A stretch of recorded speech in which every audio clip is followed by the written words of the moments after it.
10 subject IT 402 topic communication skill के अंतर्गत parts of speech. A category to which a word is assigned in accordance with its systematic function. Systematic function के through word को assign करना parts of speech के अंतर्गत आता है। There are 8 parts of speech. आपने लोअर सेक्शन में पढ़ा होगा। Noun is a naming word. Noun naming word है या a naming word is called noun. Example में आप गंगा, राम, मोहन, हिमालय, अदर्स भी आप दे सकते हैं। Pronoun is a word that replaces a noun. Just Ram is going, और राम को अगर हम हटाते हैं तो उसके जगह पे ही इज गोइंग कर सकते हैं। सी इज सिटिंग तो सी हो गया। दे आर लाफिंग दे हो गया। फिर आता है adjective. Adjective is a word that describes qualities and identifies a noun और pronoun. Just like clean, dirty, windy, ये सब क्या हैं? एडजेक्टिव्स हैं। फिर verb. The verb is a word used to express some action. Some action के express के लिए, जैसे पढ़ना, खाना या रीड, ईट, गो, वेंट, ये सभी वर्ब के अंतर्गत रन्स आते हैं। Adverb.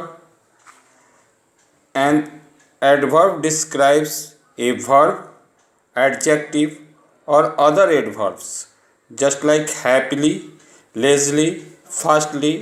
These are the example of adverb. इसके बाद आता है प्रीपोजिशन। ये पिछले साल क्वेश्चन आया था, इस साल के पहले, कि define preposition and it's example. A preposition is a word that links a noun or pronoun to other words in a sentence. Example में on, in, at, by, to, etc. Conjunction is a word that joins clauses, words together in a sentence. Example में but हो सकता है, while हो सकता है, although हो सकता है। Interjection is a word that express an strong emotion.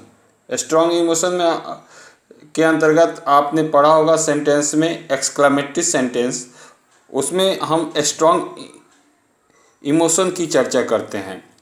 उसके अंतर्गत ओह, आओ, आउच, वाव, हुर्रा, ये सभी वर्ड जो हैं इंटरजेक्शन के अंतर्गत आते हैं।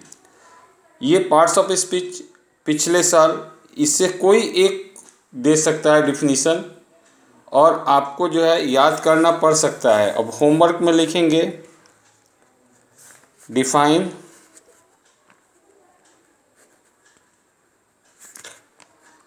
Parts of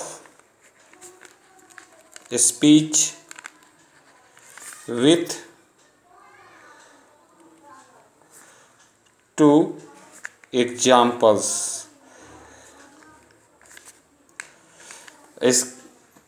and